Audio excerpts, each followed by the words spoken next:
Mechi za nusu fainali za kuwania kombe la ligi kuu ya mpira wa wavu humu nchini zitaanza kesho katika ukumbi wa Kasarani.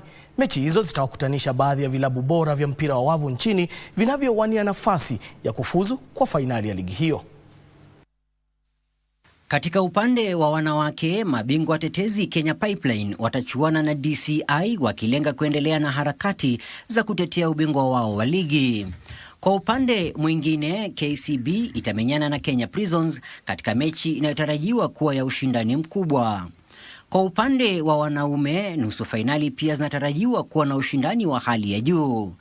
Kenya Prisons itakabiliana na Chema, huku KPA ikipimana nguvu na KDF katika jitihada za kutinga fainali. Mashindano ya mwaka huu tayari yameshuhudia moja kati ya matokeo makubwa ya kushtua baada ya mabingwa watetezi GSU kubanduliwa katika hatua ya robo fainali na Kenya Prisons kwa seti 3-0. Michael Mondiga, Darubini Michezo.